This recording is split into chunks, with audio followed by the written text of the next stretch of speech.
Bom, vamos lá. Abra sua Bíblia em Lamentações de Jeremias hoje. Lamentações de Jeremias, capítulo 5.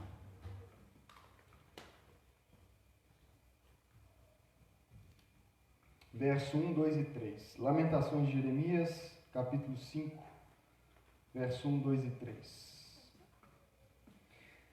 Enquanto você abre, semana passada eu preguei sobre honrar as viúvas.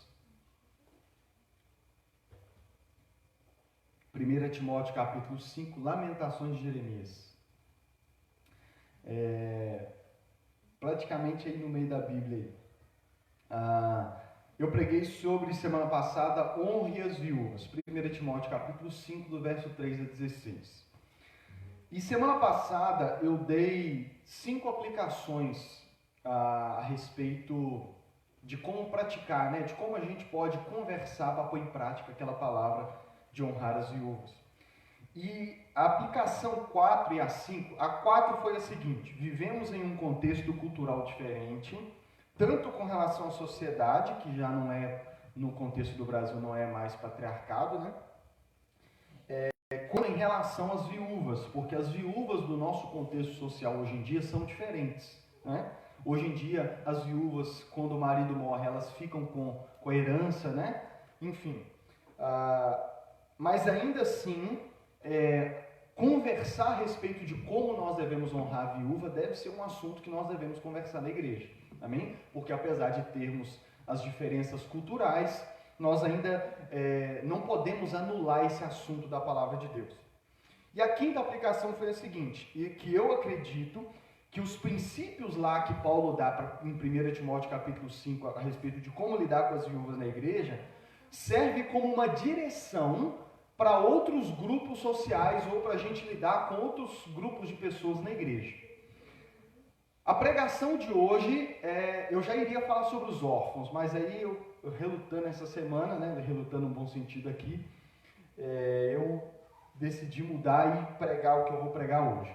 A pregação de hoje, o tema é: nossas mães são como viúvas.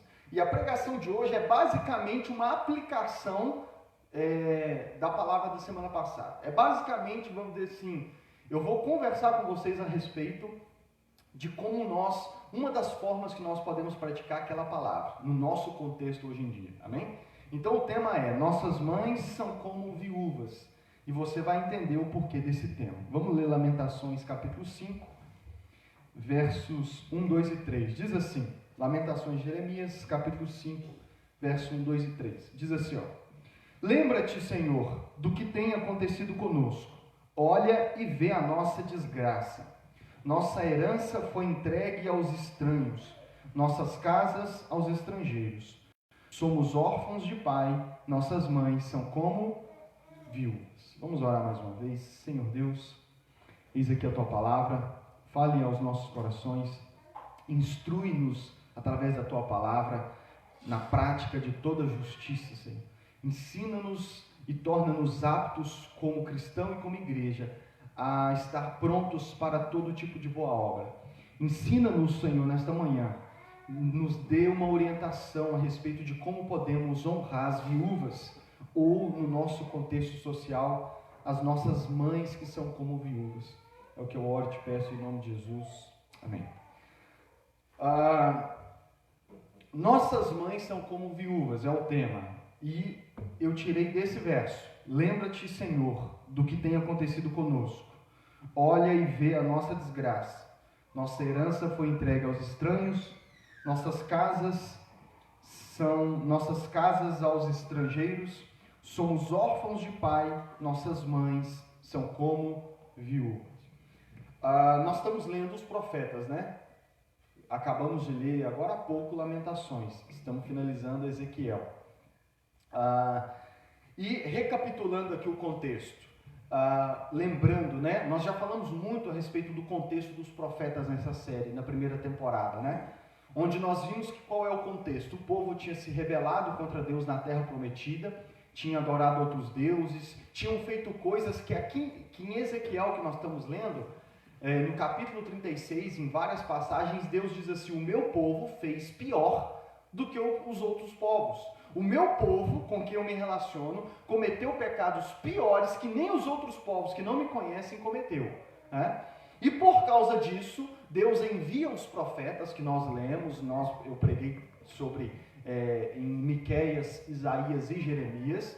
Nós estamos lendo, né, Ezequiel, estamos lendo os demais profetas, e nós temos visto o nível que o povo chegou de rebeldia e pecado contra Deus. E mesmo Deus enviando os profetas, eles não se arrependeram. Não se arrependeram dos seus pecados, não deram as costas ao pecado, aos outros deuses, e voltaram-se para Deus. De tal forma que Deus chegou, vamos dizer assim, a decidir e enviar a Babilônia para invadir Jerusalém, acabar com tudo e levá-los em exílio para a Babilônia, onde eles ficaram 70 anos. E Lamentações de Jeremias, né, principalmente Jeremias ali, ele escreveu a sua carta, né, o seu livro, é escrito num contexto onde a maioria do povo já havia sido levado exilado. E lá em Jerusalém ficou apenas os pobres, né, aqueles que não tinham condições, nada, e a terra ficou devastada. Por isso que essas lamentações de Jeremias, e os teólogos divergem se foi Jeremias ou não que escreveu, mas enfim, não influencia muito no que a gente aprende aqui. Lamentações de Jeremias é exatamente por causa disso, porque são lamentações do período onde o povo havia sido levado exilado, e imagina um povo que ficou, principalmente o que ficou em Jerusalém, vendo a terra devastada, vendo apenas os mais pobres, e até mesmo os que ali ficaram, lá no livro de Jeremias e aqui em Lamentações nós vemos que eles lamentam de que as mães estavam chegando ao ponto de querer, e muitos acreditam que de fato aconteceu, comer os próprios filhos, por causa do extremo estrado de pobreza que eles ficaram quando a Babilônia invadiu e destruiu tudo. E por que eles estavam nessa situação? Porque Deus os havia abandonado. Porque Deus havia os entregado na mão dos inimigos. Deus estava soberano sobre o controle de todas as coisas, amém? Deus estava sob o controle de todas as coisas, nada fugiu do controle de Deus. Foi Deus que enviou a Babilônia para corrigir e disciplinar o seu povo. Eu enviei os meus profetas, vocês não ouviram? Agora eu vou enviar o inimigo para levar vocês cativo e exilado, e lá vocês vão ficar 70 anos para vocês aprenderem e se arrependerem dos seus pecados. E aqui em Lamentações é um livro que nós não podemos levar todos os versos ao pé da letra, porque é meio que uma forma de lamento, de poema, que era muito comum no povo hebreu na época. E aqui entra os versos que nós lemos, porque olha o que diz: lembra-te, Senhor, do que tem acontecido conosco. Porque o povo tinha esse entendimento, até porque Deus já havia avisado antes. Desde que eles saíram da terra do Egito, Deus havia avisado que se eles se rebelassem contra Deus, Deus enviaria os inimigos e deixaria-os, né, em extrema pobreza e etc. Enviaria maldições sobre eles. E através dos profetas, Deus avisou demais, né, principalmente através de Jeremias e Ezequiel. Deus pega muito pesado em avisar eles: olha, se vocês não se arrepender, eu vou enviar o mal sobre vocês. E eles não ouviram. Deus então envia a Babilônia, e no exílio então eles começam a ficha cair. Nós estamos aqui porque Deus nos abandonou. Deus cumpriu a palavra que Ele tinha dito. Ele nos entregou na mão dos inimigos. E é por isso que aqui em Lamentações, Jeremias está como um sacerdote, como um representante do povo, né? E ele está dizendo: lembra-te, Senhor, do que tem acontecido conosco. Olha e vê a nossa desgraça. Por quê? Porque eles tinham noção de que Deus os havia abandonado. E aí ele diz: nossa herança foi entregue aos estranhos. A terra, né? Herança aqui é a terra, porque os inimigos dominaram tudo. Nossas casas aos estrangeiros. E olha a forma como Jeremias vai lamentar e vai dizer, ilustrar o estado do povo. Olha o que ele diz: somos órfãos de pai, nossas mães são como viúvas. Olha a comparação que Jeremias diz. Olha a comparação que esse lamento faz. Ao ver o estado da nação, o estado do povo, e ao querer se lamentar e dizer como eles se percebiam, qual que é a comparação que eles fazem? Eles dizem: somos como órfãos sem pai, e nossas mães são como viúvas. Por que ele faz essa comparação? Porque eu tenho dito para você nessa série: os pobres, os órfãos, as viúvas e os estrangeiros eram o quarteto da vulnerabilidade. Eram os 4 grupos sociais principais que mais sofriam com as injustiças e os pecados da nação. Amém? Eram os que mais sofriam. Então, quando Jeremias vai se lamentar e dizer e ilustrar como ele estava percebendo a nação, com quem que ele compara a nação? Ele diz: somos como órfãos sem pai e viúvas, e as nossas mães são como viúvas. Por que que ele faz essa comparação? Porque naquela época a estrutura social de Israel era o patriarcado, né? E relembrando o que eu disse aqui que era o patriarcado, é uma estrutura social onde os homens são os líderes. Os homens são os responsáveis por liderar a nação. Os homens são os responsáveis por liderar a família e liderar a nação. Os homens é que têm, vamos dizer assim, as responsabilidades e as autoridades sociais. Os homens são os líderes políticos, os homens são os líderes sacerdotais. É só a gente ler a Bíblia. E aqui um detalhe: hoje em dia, principalmente a esquerda, as novas ideologias, o feminismo, eles batem muito no patriarcado, porque eles falam que o patriarcado dá luz ao machismo, né? E que as mulheres e etc. sofrem por causa disso. Hoje eu não vou mostrar porque que biblicamente Deus deseja o patriarcado. Mas o ano que vem, eu adiantei para vocês terça-feira, o ano que vem nós vamos pregar o ano inteiro sobre família, e inclusive nós vamos abordar isso. O papel que Deus estabeleceu para o homem e para a mulher, não só na família, como na sociedade, amém? E aí o ano que vem eu mostro para vocês por que é bíblico que o homem seja o líder, amém?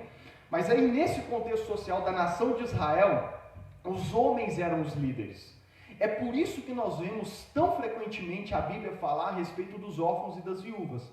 Por quê? Porque se Deus estabeleceu, se a nação de Israel se estabeleceu com a liderança dos homens, quando uma família, imagine agora uma família onde não tinha o pai e não tinha o marido. Um filho que não tinha a presença do pai, ele sofria. E é por isso que a Bíblia fala tanto do órfão. O órfão é aquele que não tem pai. A viúva é aquela que não tem marido.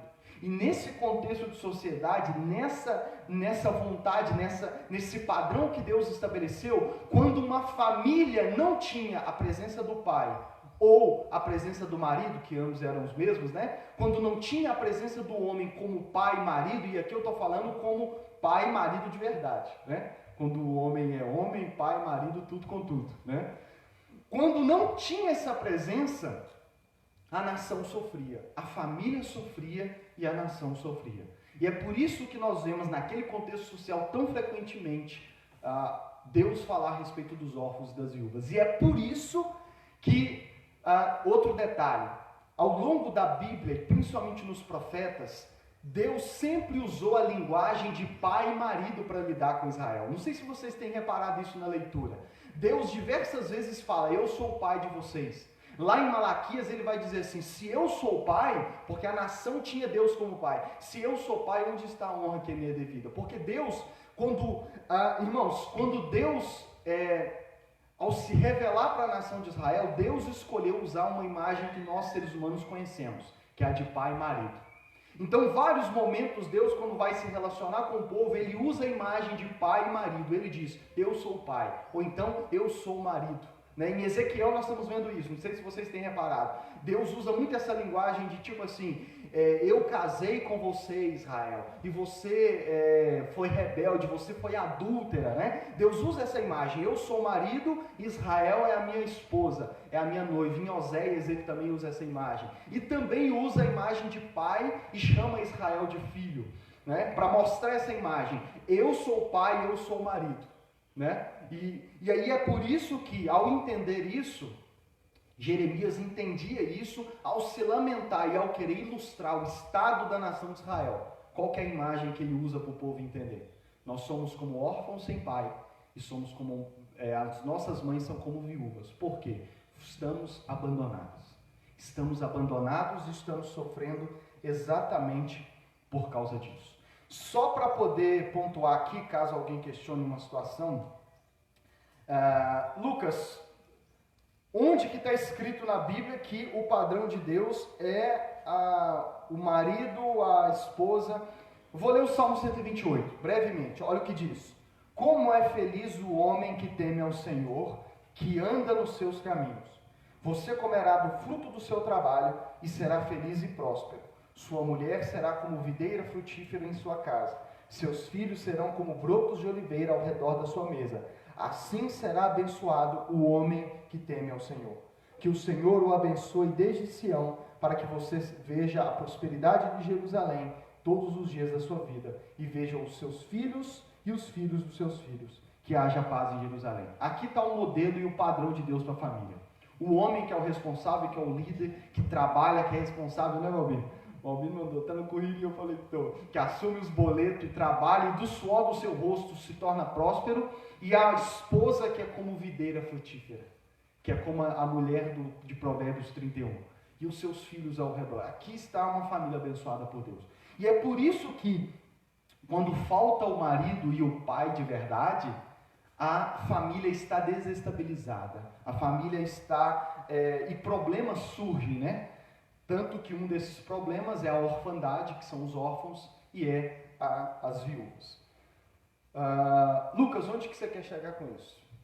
Quero chegar no seguinte: quando Deus vem aqui, quando Jeremias vem aqui em Lamentações falar sobre o estado da nação, de desamparo, de caos, de atrocidade, e eles entendiam que Deus os havia abandonado, eles dizem, nós estamos como órfãos e como viúvas. Por quê?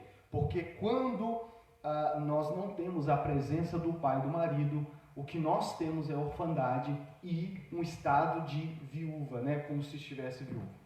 Por que eu disse que essa palavra é uma palavra de aplicação? Porque é o seguinte, eu disse para vocês que Deus nos diz para honrar as viúvas, né? Conversando com um amigo essa semana, e eu falei com ele do tema da pregação, e ele falou assim, mas você tem viúva lá na igreja? Eu falei, não, ainda não, mas eu já estou preparando a igreja para quando tiver, já saber lidar. Amém? E por que eu disse que a pregação de hoje é uma aplicação da de semana passada? Porque eu disse para vocês que o nosso contexto cultural é diferente. As viúvas da nossa sociedade hoje, elas são diferentes. Na sua grande maioria, ou não vou dizer que é a maioria, mas é muito comum as viúvas terem condições financeiras, porque ficam com a herança do marido, né? E em muitos casos elas recebem até uma pensão, sim ou não? Minha mãe recebe uma pensão do meu pai até hoje, né? Conheço outras viúvas que recebem a pensão do falecido. Então, isso não era com verdade no contexto. Então, hoje em dia, as viúvas normalmente é muito comum elas terem condições financeiras, então elas não são de tudo desamparadas, amém? Como então nós praticamos uma palavra dessa? O que eu quero aplicar nessa manhã é o seguinte: no nosso contexto social, nos dias de hoje, e baseado no que eu acabei de resumir para vocês a respeito do contexto de uma família que Deus definiu como padrão, como a abençoada, como a do Salmo 128, e como eu disse, o ano que vem nós vamos falar o ano inteiro sobre família, nós vamos bater muito nessa tecla. Nos nossos dias de hoje, mães solteiras são como viúvas.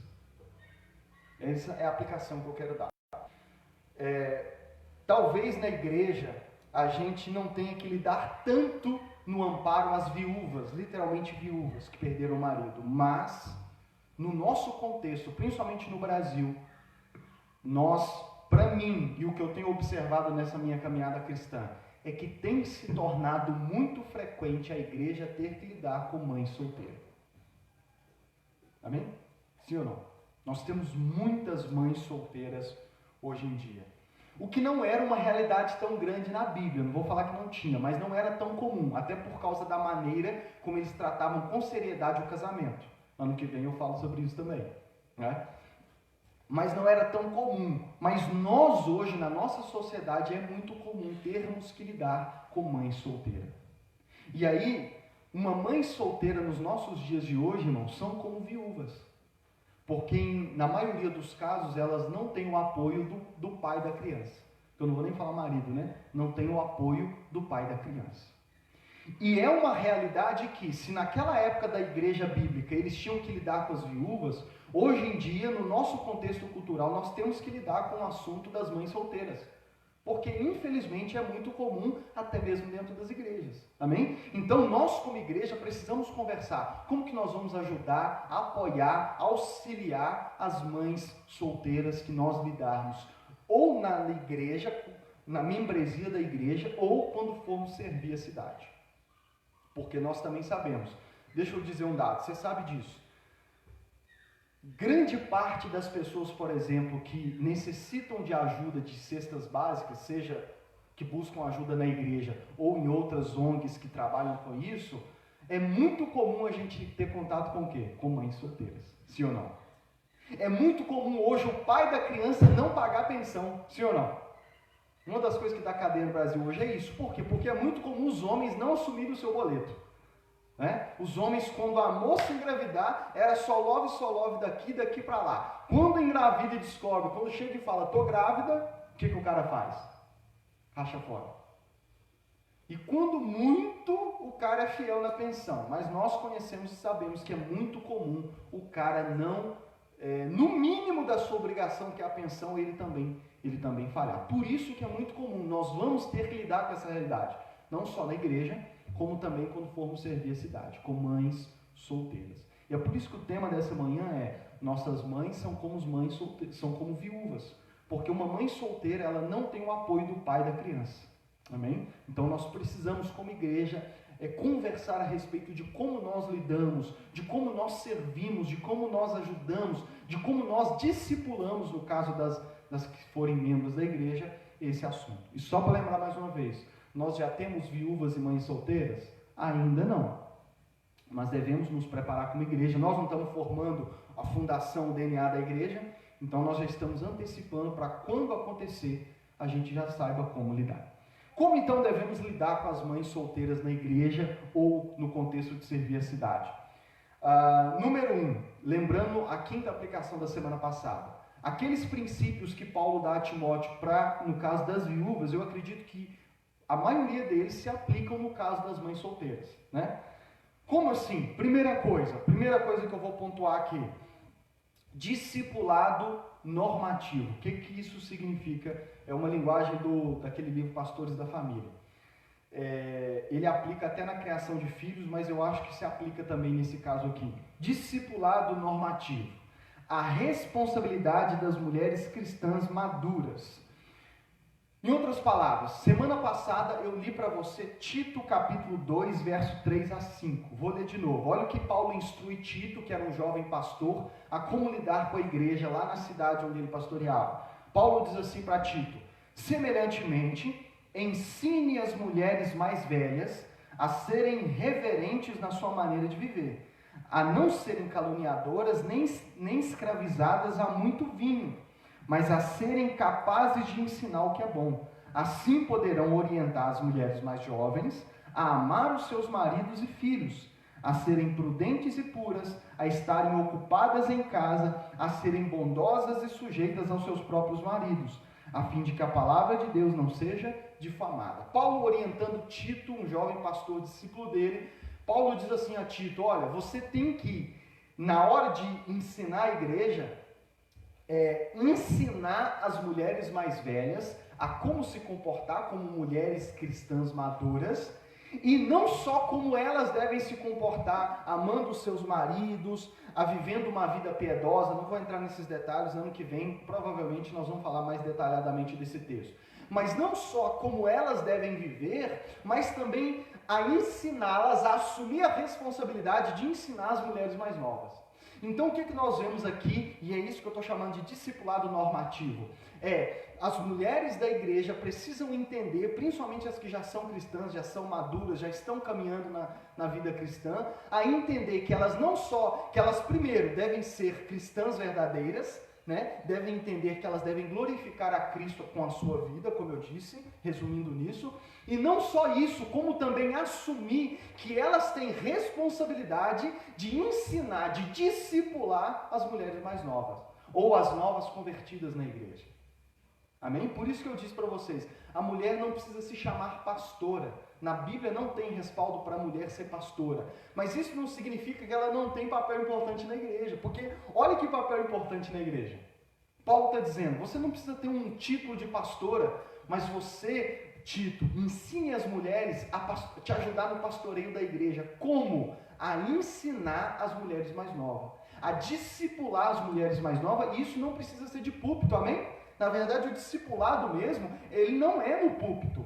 O discipulado é ali, no aconselhamento, é na conversa, é na visita, é em casa, é mudando o exemplo, amém? Então, o que nós precisamos entender e definir?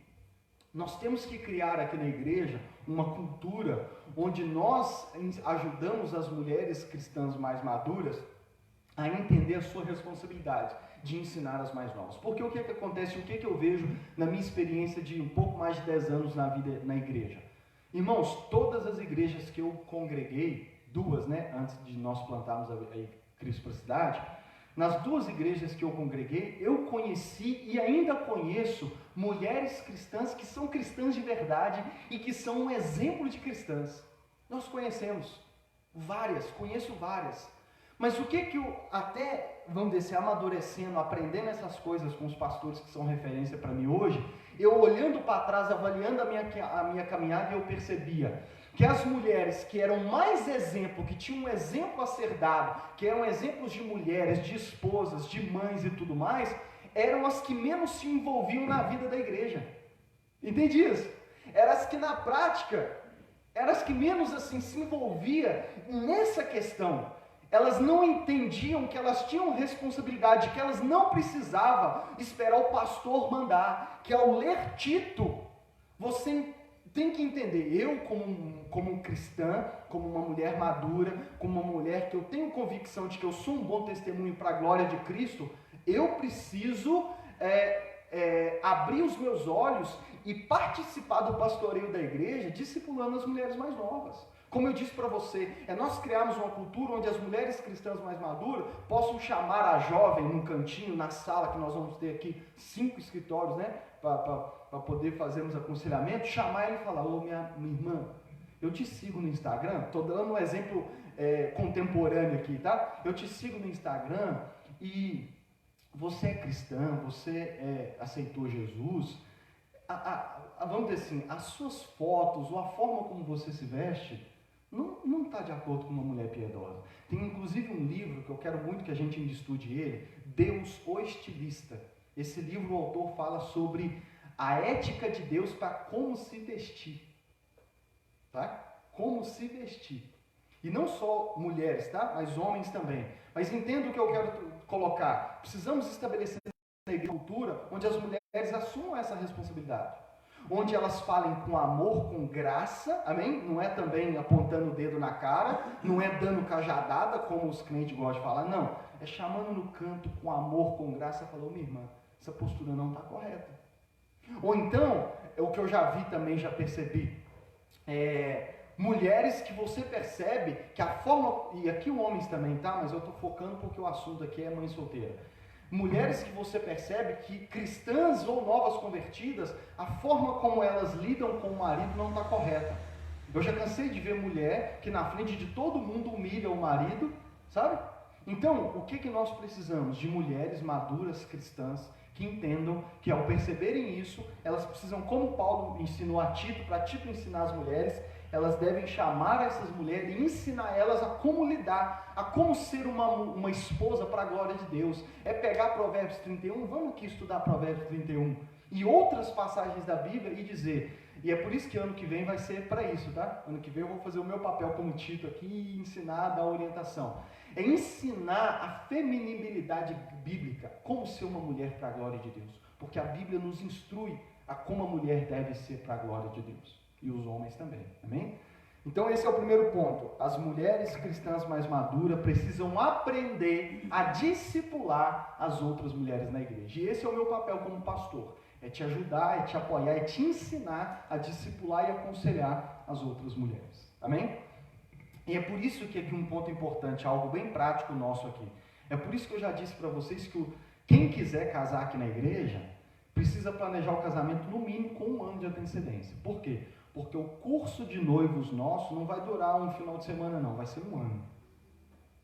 1 ano de curso, uma vez por mês, e de aconselhamento e discipulado mais de uma vez. Amém? Onde nós vamos, aqui estou expondo para vocês os planos que eu faço. Onde Joaquim e Maria querem casar aqui na igreja. Beleza.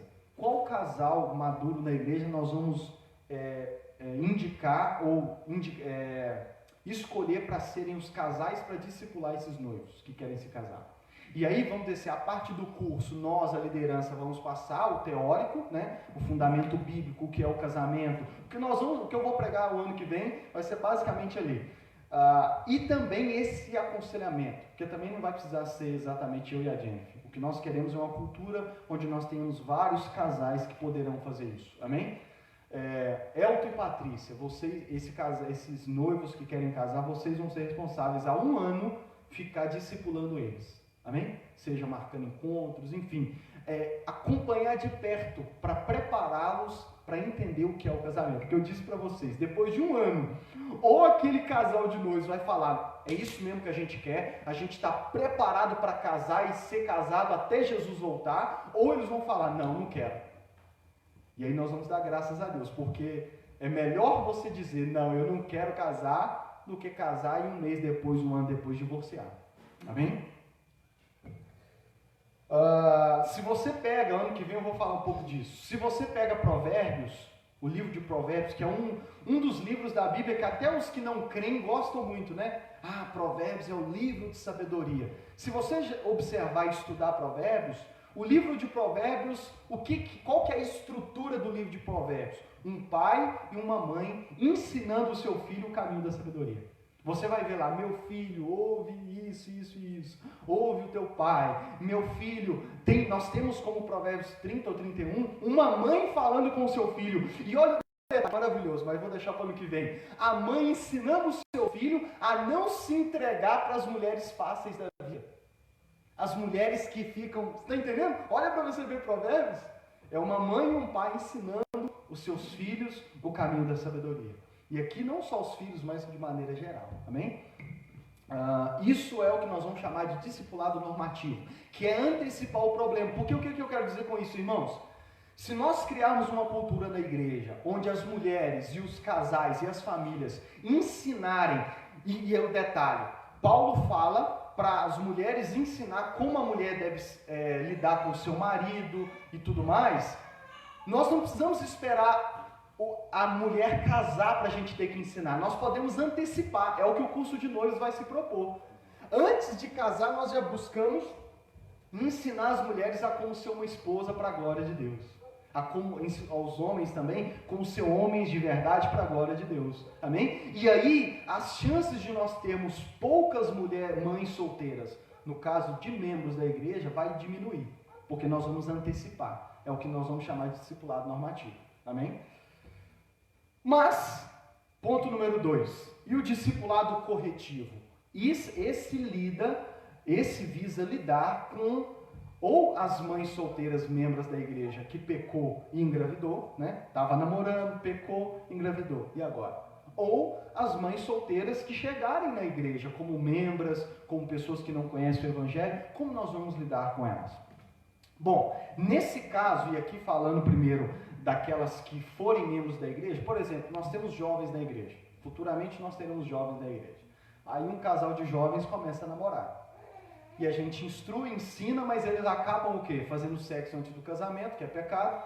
E o que é pior, a moça engravida. Como nós vamos lidar? Porque é mãe solteira? Porque não casou ainda. Amém? É mãe solteira? Não casou ainda. Como nós vamos lidar? E aí é que entra. Primeira coisa, as mulheres e os casais precisam primeiro chamar essa jovem ou essa mulher ao arrependimento. Amém?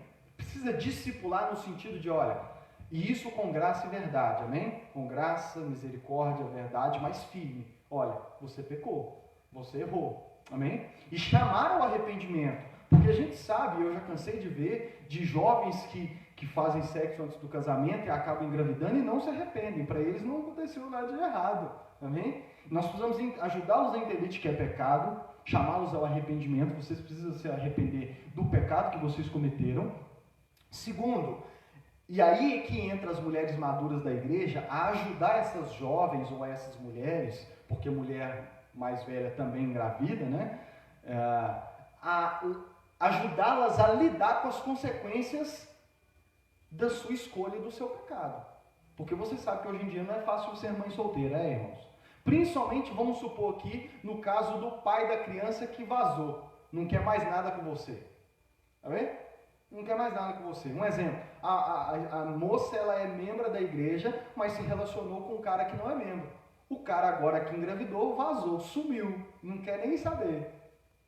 Está entendendo? Ou então o jovem era da igreja, ele sumiu, vazou. Então, como nós vamos ajudar? E aqui é que entra a importância do papel das mulheres na igreja. A chamar essa jovem, não é julgar para o canto, como eu já vi em igrejas também. Você pecou, desce do altar, que não sei o que, vai para o canto, quase que trata como um leproso. Não, pecou, aconteceu, peraí, agora é hora de trazer para perto. Amém? E aí, com graça e verdade, chamar ao arrependimento e ajudá-la a lidar com as consequências. Amém? Porque as consequências vão vir, irmãos. Deus perdoa-nos os pecados, mas as consequências elas não são anuladas. Amém? Deus nos perdoa, mas nós ainda, mesmo perdoado, na maioria das vezes, nós temos que lidar com as consequências das nossas escolhas. Então, o papel das mulheres e o que nós queremos criar uma cultura na igreja, onde as mulheres cristãs maduras, elas chamem, aconteceu, beleza, vem cá, fica comigo, vem para perto, tá entendendo? Vem para perto. Deixa eu te dizer, às vezes, dependendo do caso, praticar até mesmo a hospitalidade bíblica, que eu ainda vou falar o que ela é. O que ela é? Chama a moça, enfim, vai passar um final de semana lá em casa. Vai dormir lá em casa no final de semana. Eu e a Jane já tivemos essa experiência. Na vida nova, a gente conheceu um casal assim, conhecemos um rapaz que não tinha divorciado no papel, mas já estava há uns anos separado da esposa, de corpo, né? Inclusive ela estava em outra cidade, e a gente tentou, vamos dizer assim, ser usado por Deus para reconciliação. E eles passaram um final de semana lá em casa. Você lembra? Passaram um final, foi a primeira experiência. A gente foi assim. E assim, no final das contas, ela não quis a reconciliação. E aí o que nós orientamos? Então divorcia no papel, porque do jeito que está não pode ficar. Mas foi uma experiência que enriqueceu muito a gente, tá bem? Enriqueceu muito. Mas fechando aqui, isso aqui são questões mais práticas. Então, a jovem aconteceu, pecou, engravidou, o que nós vamos fazer? Traz ela para o canto, traz ela para perto, vamos discipulá-la. Vamos ajudá-la a entender e a chamá-la ao arrependimento. Vamos ajudar ela, porque nós não vamos abandonar, amém? Nós não vamos julgar para escanteio. Já é difícil ser mãe solteira. Ela já pecou, nós ainda vamos largar? Não, vamos chamar, trazer para perto, vamos cuidar, vamos chamar ao arrependimento, mas nós vamos ajudar a lidar com as consequências da escolha. E, no caso delas demonstrarem frutos dignos de arrependimento, que a Bíblia nos instrui a isso, e Paulo também dá os critérios, né? Paulo fala, as viúvas que se entregam à fofoca, que vira fofoqueira, que se entregam aos prazeres sexuais, não ajude, não coloque essa na lista, amém? Então, por quê? Porque Paulo diz, tem que avaliar, a viúva que é piedosa, que busca uma vida de santidade, de prática de boas obras, aí nós vamos auxiliar. Em outras palavras, nós vamos no discipulado e no aconselhamento, nós vamos ver como vai ser a resposta dessa jovem ou dessa mulher mãe solteira.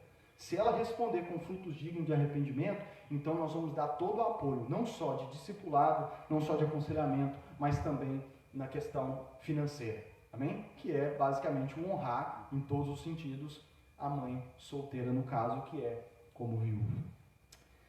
Por exemplo, o Bill Hybels, que é um dos meus autores favoritos, ele conta numa pregação, ele dá um testemunho da igreja dele. Ele fala que teve uma vez na igreja dele que um homem era mecânico ou era dono de concessionária. Não lembro agora, acho que ele era dono de concessionária de carro, lá nos Estados Unidos. Esse homem chega perto dele e, resumindo a história, o homem cria um ministério da igreja. Qual que era o ministério da igreja? Esse homem passou a incentivar os homens da igreja, as famílias da igreja ao seguinte: normalmente, e aqui no Brasil também é uma realidade, você tem um carro, você vai trocar, o que você faz? Você pega o carro que você tinha e dá de entrada, sim ou não? Coloca ali na negociação. O que esse homem da igreja do pastor Bill Hybels fez? E ele tornou isso um ministério na igreja. Ele passou a incentivar, não obrigar, a incentivar os homens e as famílias a: você vai trocar o carro? Não envolva o seu carro antigo na negociação. Doe o seu carro antigo para uma mãe solteira da igreja. Olha que top. Lucas, mas é um valor que vai incluir, meu irmão, aí é que entra, está entendendo? Aí é que entra o se ofertar, isso é que entra ser igreja, isso é que entra honrar, isso é que entra servir a igreja com seus recursos. Não é só você dar o dinheiro, não, você pode também, estão entendendo? E aí e ele conta nessa pregação que se tornou um dos ministérios mais frutíferos da igreja. É claro que nós vamos ter critérios nesse sentido, tá bem? Eu não estou aqui dizendo que você tem que fazer esse ministério, não, estou dando um exemplo. Mas se fizer, glória a Deus também. Enfim. Terceira coisa. Então, nós falei brevemente de como lidar com aquelas que pecaram. Detalhe. Mesma coisa que eu disse semana passada. Vai sempre ter uma diferença da forma como nós discipulamos aquelas que são mães solteiras, que são membros da igreja, né, que caíram em pecado ou são novas convertidas, enfim, e aquelas que quando a gente for servir a cidade. Um exemplo, nós vamos fazer os projetos sociais, nós nos deparamos com uma mãe solteira. A forma como nós vamos, principalmente nessa questão do estilo de vida, a forma como nós vamos ter o critério para aplicar com aquela que é crente, com aquela que já conhece Jesus, é diferente com aquela que não conhece. Não tem como a gente esperar, amém? O mesmo comportamento, a mesma forma de lidar ali.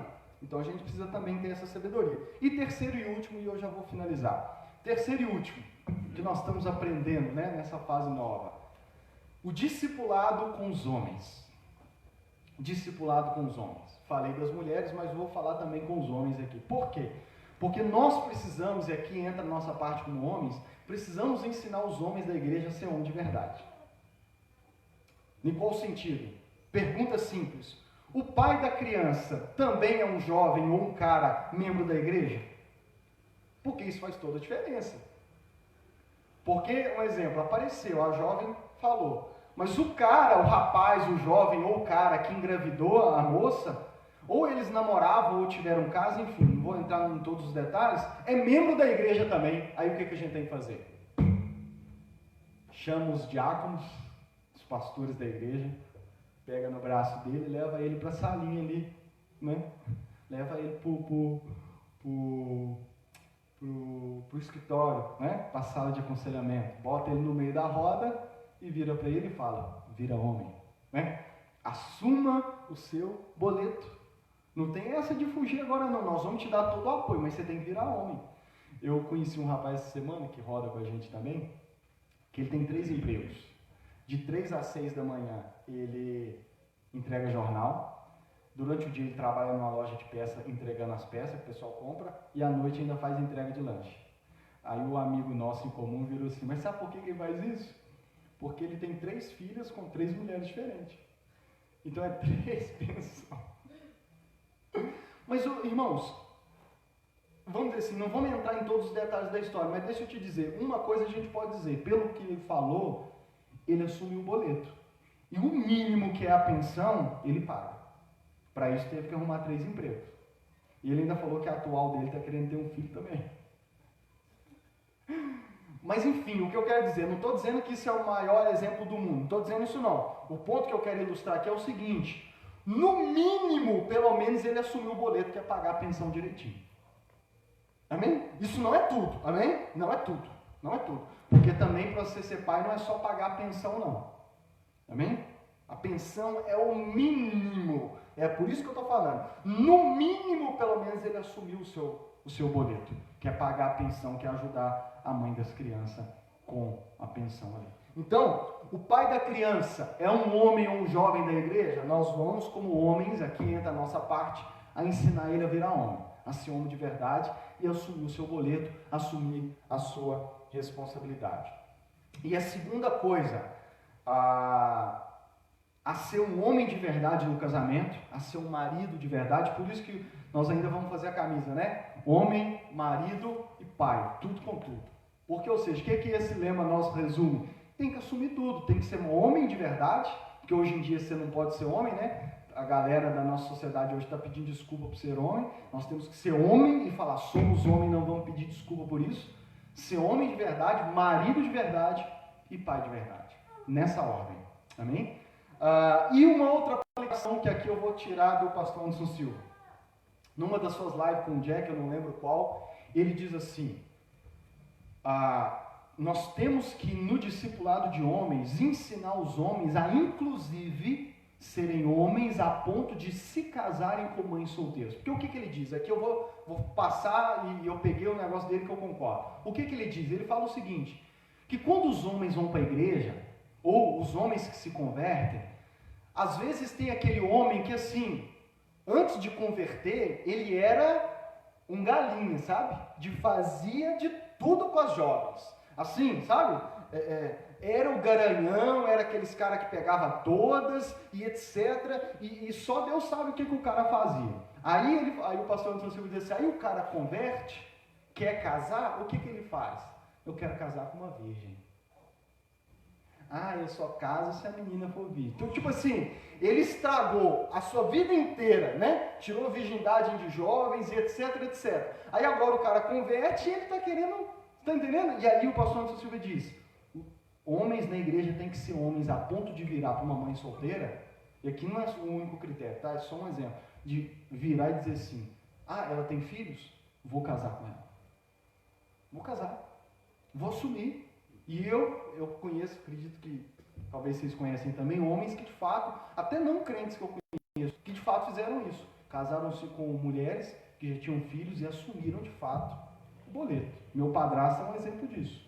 Quando casou com a minha mãe já tinha eu e os 2 irmãos, o Asa e jovens já, né? Jovens já. Ele assumiu o boleto e tem sido como um pai pra gente. Então, assim, um exemplo. Então, nós temos que ensinar os homens não vem com muita escolha não, pelo contrário, assume o boleto, vai lá e casa.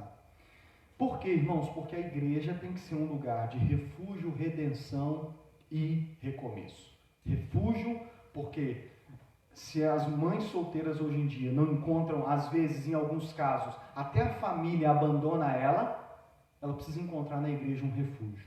Ela precisa encontrar na igreja uma família. Ela precisa encontrar na igreja mães, no sentido de que essa mulher, essa irmã da igreja, ela vai me dar todo o apoio. Segundo, de redenção, porque isso envolve perdão dos pecados, isso envolve confessar os pecados, isso envolve receber o perdão de Deus. E em terceiro lugar, recomeço. A gente precisa ajudar elas a recomeçar a sua vida. Seja conseguindo um jovem na igreja a casar, enfim. Vamos dizer assim, né? A forma como a gente pratica isso são muitas. E por que a igreja é um lugar de refúgio, redenção e recomeço?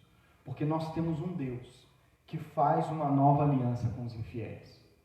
Ezequiel 16. Para mim, eu tive que ler esse capítulo de Ezequiel umas 2 vezes. Eu não vou ler o capítulo todo, vou ler só os últimos 4 versos. Mas resumindo aqui, como eu disse para vocês, a nação de Israel estava abandonada. Deus a abandonou. Deus a entregou aos inimigos. De forma que eles estavam se sentindo como o quê? Lamentações de Jeremias. Como órfãos e como viúvas. E aqui eu vou focar na aplicação da viúva. A nação de Israel estava como uma viúva. Por quê? Detalhe, não foi Deus que como marido foi embora, abandonou a mulher. Não, foi a nação de Israel que como esposa, e aqui Ezequiel 16 usa isso. Se você lembra do que Ezequiel 16 diz, leia de novo essa semana, rapidamente ali, você vai ver que aqui em Ezequiel, Deus usa o profeta Ezequiel e Deus usa uma linguagem para falar da relação dele com Israel. O que Deus usa a linguagem? Deus diz assim, resumindo o capítulo inteiro, Deus diz assim para Israel: eu vi você nascer, Israel. Eu vi você nascer, eu vi quando você ainda era um bebê. Depois Deus diz assim, eu vi você crescer. E olha a linguagem que Deus usa. Deus está se colocando como homem, como marido. Deus diz assim, eu vi você, os seus seios se formarem, é uma linguagem bíblica, os seus seios se formarem, e a ponto de eu ver que você já estava na idade de se relacionar, de ter um amor. Eu não vou lembrar qual verso que ele diz isso. E aí o que Deus diz? Eu fui então e me casei com você. Tomei você como esposa. É Deus falando com Israel, amém? Deus se colocando como homem, como marido, entenda aqui o que eu estou querendo dizer. E Deus diz, quando eu vi que você já tinha idade, e só isso aqui já daria algo importante para a gente. Você já tinha idade para se relacionar. Deus diz em si, eu fui te assumir, casei com você. Resumindo a história. Mas o que Israel fez como esposa de Deus, como noiva de Deus? Israel foi infiel. E é isso que Deus vai dizer no capítulo inteiro. Deus diz assim, você se tornou como uma prostituta. Você se tornou adúltera, você se tornou prostituta, como uma das piores prostitutas. Deus ainda diz assim, pelo contrário, você ainda foi pior do que a prostituta, porque a prostituta ainda recebe, recebe dinheiro daquela com quem se relaciona. Você nem dinheiro, nem pagamento aceitava. Você se deitou com as outras nações, com os outros deuses, sem receber o pagamento. Ou seja, você se tornou ainda pior do que a prostituta. E é por isso que Deus a abandonou. Por que Deus a abandonou? Porque quem quebrou a aliança do casamento foi ela. E a gente sabe que nesse caso há a legalidade do divórcio. Mas Deus a abandonou. E é por isso que a nação de Israel estava naquele exemplo. E aí é por isso que Jeremias, lamentando, ele diz, nós estamos como viúvas. Mas na verdade, o que eles eram, eles estavam como uma prostituta, que tendo Deus se casado com eles quebraram a aliança e se tornaram prostitutas, se entregaram a outros deuses. Mas Ezequiel, apesar de ser muito pesado e se chega a ser coração arder, olha como que Deus finaliza o capítulo de Ezequiel. Verso 60. Contudo, ou seja, irmãos, o que Deus fala com a nação de Israel, aí Deus diz assim, contudo, apesar de tudo isso, apesar de você ter se tornado uma prostituta, apesar de tudo isso, eu me lembrarei da aliança que fiz com você nos dias da sua infância. E com você estabelecerei uma aliança eterna. Verso 62. Por isso estabelecerei a minha aliança com você. E você saberá que eu sou o Senhor. Então, quando eu fizer propiciação em favor por tudo que você tem feito, você se lembrará e se envergonhará e jamais voltará a abrir a boca por causa da sua humilhação. Palavra do soberano, o Senhor. Deus está dizendo assim, mas Israel, apesar de tudo que você fez, apesar do comportamento que você fez, e apesar de eu ter, por um período pequeno, abandonado você, eu vou me lembrar da aliança que eu fiz com você. Porque, ainda que sejamos infiéis, Deus todavia permanece fiel, diz Timóteo, Paulo e Timóteo. Deus diz assim, eu vou fazer uma nova aliança com você, infiel. Você está se comportando como uma prostituta, mas eu vou fazer uma nova aliança com você. Para isso, Deus diz no verso 63, eu vou fazer propiciação por tudo que você fez. Em outras palavras, na linguagem bíblica, eu vou fazer propiciação pelos seus pecados. Eu vou pagar o preço pelos seus pecados. Eu vou apagar todos esses pecados horripilantes que você cometeu. E eu vou fazer uma nova aliança com você. E você sabe como que Deus cumpriu essa promessa. Quando Deus enviou Cristo Jesus para essa terra, para viver, morrer e ressuscitar, Deus estava cumprindo essa promessa. Deus enviou Jesus para ser um sacrifício vivo naquela cruz para propiciação dos nossos pecados. 1 João capítulo 4, verso 10 diz assim, nisso consiste o amor, não em que nós o tenhamos amado a Deus, mas em que Ele nos amou e enviou o seu Filho como propiciação pelos nossos pecados. Deus amou a prostituta, a nação de Israel. E deixa eu te dizer, nós também somos assim, tá? Não foi só Israel, não. Todos nós pecamos e destituídos estávamos da glória de Deus. Todos nós estávamos em rebelião contra Deus, em pecado. Pensa nas coisas que você já fez na sua vida antes de Cristo te encontrar. Antes de Cristo dar a vida por você. Por isso que, irmãos, assim como Israel, todos nós estávamos. Mas Deus em Cristo Jesus pagou o preço pelos meus e pelos seus pecados. Em Cristo nós somos chamados agora de noiva. A igreja, nós e você, somos chamadas de noivo do Cordeiro. E a Bíblia diz que Deus está trabalhando na sua noiva para torná-la imaculada, perfeita, para o dia do glorioso casamento, que é o dia que ele voltar. Deus assumiu a prostituta. Deus pagou o preço pelos pecados da nação de Israel, pelos meus e pelos seus pecados. Deus fez propiciação pelos meus e seus pecados, para estabelecer com a gente uma nova aliança e redimir a nossa vida, resgatar a nossa vida. Essa é a boa notícia do Evangelho. Éramos como prostituta, mas Ele nos tornou numa noiva e está nos limpando de todos os pecados para se casar com a gente. Enfim, o que isso tem a ver com a gente e como que isso transforma a nossa vida? Primeiro, existe graça para a mãe solteira. E é por isso que nós não descartamos mãe solteira. Ah, pecou, mas espera aí, tem graça. Porque houve graça para nós. E Deus usa essa linguagem de prostituição. Há graça para a mãe solteira. Existe um noivo que deu a sua vida para se casar também com as mães solteiras. E essa é a boa notícia que nós temos que dar para as mães solteiras. E é por isso que é isso que deve nos motivar a agir com graça, porém com verdade. Porque Deus disse para a nação de Israel: quando eu fizer uma nova aliança com você, você vai se arrepender dos seus pecados. Deus diz aqui, você vai se envergonhar do que você fez e nunca mais vai voltar a fazer. É isso que Deus fez comigo e com você. Quando a gente descobriu o amor que Cristo tinha por nós, nós então olhamos para o nosso pecado e falamos: nosso Deus, eu sou um pecador miserável. Senhor, perdoa-me. E Ele nos perdoou. Então, a graça para a mãe solteira, a graça para aquela que, assim como nós, cometeu o pecado, caiu em pecado, mas que o mesmo Senhor, o mesmo noivo, que estendeu o perdão para nós, estende para a mãe solteira. Amém? Segundo, quando a aplicação do que eu falei, quando um homem decide casar com uma mãe solteira, ele está se tornando instrumento de Jesus na redenção daquela mãe. Cristo não nos assumiu como prostitutas. Cristo não estou dizendo que toda mãe solteira é prostituta, não, amém? Entenda aqui o que eu estou dizendo aqui. Quando Cristo nos assumiu, mesmo nós tendo caído em pecado, quando um homem de verdade diz: eu vou me casar com a mãe, seja o pai da criança, amém? Eu vou assumir o boleto, vou casar e nós vamos ser casados agora até que Cristo volte. Ou um jovem na igreja que olhe e diga: ela é bonita, eu gosto dela, ela tem virtudes, ela está arrependida, eu vou me casar com ela, eu vou assumir o filho. Irmãos, eu conheço casos de homens que assumem filho até que não é dele.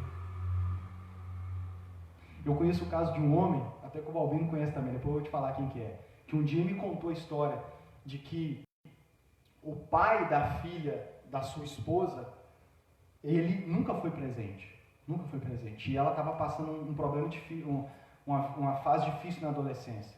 Diz ele que foi na casa do cara e falou assim: olha, eu quero passar ela para o meu nome, porque você nunca foi presente, e só do nome eu quero colocar no meu nome, eu quero que você passe a guarda para mim no papel. E ele fez isso. E diz ele que no dia o cara reconheceu, até foi uma boa notícia, mas ele falou: eu quero passar, e era já adolescente. Então olha para você ver a postura de um homem de verdade, né? E quando um homem decide fazer isso, irmãos, ele está sendo um instrumento de Jesus na redenção daquela mulher. Terceiro, Lucas, mas nós não temos viúvas nem mães solteiras ainda, porque é algo que acontece. E o detalhe dessa pregação como essa é para que quando acontecer, a gente esteja preparado como igreja para receber e saber lidar com elas. E quarto e último, precisamos de homens, de discipular homens e mulheres de maneira forte. Ensinar tanto homens quanto mulheres a serem homens e mulheres de verdade, para a glória de Deus, segundo os padrões da palavra de Deus. E é isso que, com a graça de Deus, faremos o ano que vem inteiro. Fique de pé.